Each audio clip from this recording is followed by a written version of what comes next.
联准会收紧银根抗通膨，美国科技类股重挫的冲击之下，加密货币也面临寒冬。比特币年初迄今重挫逾50%，已经较去年的历史最高峰狂泻70%。以太币状况更惨，投资人哀怨的在寻找触底的关卡到底该设在哪里？市场一度传出比特币的实际底部恐怕会落在$10,000，这实在太可怕了。云霄飞车式的跌法，连大心脏的投资人也承受不了。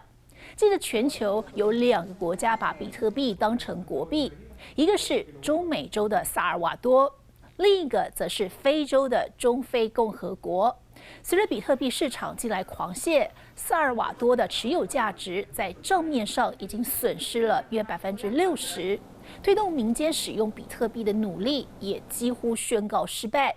但萨尔瓦多的财政部还在逢低买进，这什么概念？我们来关心这个话题。Oh, there we go. Okay, this is the best transaction we've had so far. 街头商家纷纷挂上比特币 logo。中美洲国家萨尔瓦多曾喊出要当全球的比特币之都。Is the evolution of humankind. So we're going there. 萨尔瓦多总统不只把比特币列为法定货币，他还有个大胆疯狂的提案，要打造一座比特币城，一切都围绕着比特币，还要靠火山地热发电来挖矿。That is going to include everything: residential areas, commercial areas, services, museums, entertainment, bars, restaurants. 在比特币价格看涨之时，萨尔瓦多把比特币视为创新和远见的代表，想靠比特币翻身。但这项大型实验随着比特币价格崩跌，大梦初醒。Yeah, Tom, it's a wait-and-see game at the moment. The country has seen a slow adoption of Bitcoin. Now, residents were given $30 in Bitcoin by the government as an incentive to use it. And once they spent that, many didn't want to buy more. Now, as for the loss, because the government hasn't cashed out its Bitcoin, it technically hasn't lost money yet. 没有兑现就没有亏损，萨尔瓦多只能暂时借此自我安慰。比特币价格一路下跌期间，萨尔瓦多总统透过推特宣告，趁势加码，逢低买进，不断抄底，超出一个财务大洞。The government investing some 105 million taxpayer dollars. But tonight, as crypto crashes, the Central American country's investment is now worth roughly half what it paid, losing some $40 million in value. 40 millones no representa ni el 0,5% quizá de nuestro presupuesto general de la nación. 萨尔瓦多财长声称，账面损失还不到国家预算的0.5%，用不着大惊小怪。事实上，早已惊动国际货币基金 IMF。Financial experts say the International Monetary Fund's relationship with El Salvador soured after they warned them to ditch Bitcoin. As a result, the country losing out on a $1.3 billion bailout. Is this country going to default? I mean, that's the question that everybody has right now. They really needed that loan from the IMF. The IMF is not playing ball because they think that this Bitcoin experiment is a bad idea. 光是看这半年来比特币的剧烈波动程度，拿来做法定货币风险极高。Prices are deep in the red this morning. By noon Eastern, Bitcoin fell to $19,000. Now, today's losses leave Bitcoin down 40% for the month of June and down 58% for the year so far. 曾有人说，比特币去中心化的特性不但更安全，而且能和美股走势脱钩。还有人把比特币视为一种抗通膨资产。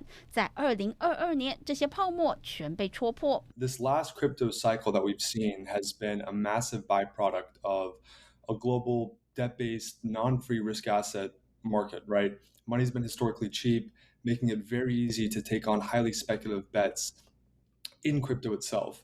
Low interest rates, high floats have driven a really risk-on sentiment in search for high yield. 全球央行从货币宽松转向货币紧缩，加密货币市场挥别暴冲成长期，情势急转直下。不但大批投资人血本无归，部分加密货币平台也应声倒下。Celsius promised customers annual percentage yields as high as 18.6%. That's a lot more than customers can get from regular bank accounts today. But as cryptocurrency prices continued to fall, customers started to withdraw at a rate Celsius couldn't keep up with. Banks are not your friends.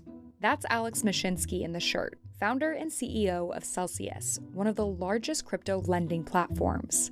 And on June 12th, his company surprised customers when it unexpectedly announced it was pausing all withdrawals, swaps, and transfers between accounts due to extreme market conditions. 全球最大加密货币交易所 Coinbase 宣布裁员18%，加密货币借贷平台如骨牌般接连出状况。Crypto winter claims yet another victim. On Monday, cryptocurrency lender Vault paused withdrawals and trading as it explored potential restructuring options. Vault is based in Singapore and has gotten financial backing from Coinbase and Silicon Valley billionaire Peter Thiel. It's part of a growing number of crypto firms swept up in a serious liquidity bottleneck, the same one that caused Celsius and Three Arrows Capital to collapse as well. 有人形容这波加密货币寒冬堪比重演2000年的网络泡沫。Things that survived from this are actually companies that we're all really used to today, which is Amazon, Qualcomm, Microsoft is of note, and even Apple. So what's really important about taking a lesson from the dot-com bubble, things that survived the dot-com bubble had a clear product roadmap, had a clear set to innovation or to positive revenues, and that allowed them to be positive and come out of it. Crypto is going through what most innovations go through, which is round one, you get overproduction and overconsumption. And the reason why you do that is because you suddenly lower the barriers to entry to a certain activity. The first round isn't particularly good. 盲目投资换来惨痛教训，潮水退去，现出原形，到了市场大洗牌的时机。And additionally, what was needed in the dot-com bubble was regulation. So things like the collapse of Luna sets the path forward for regulation. And once that comes out, then that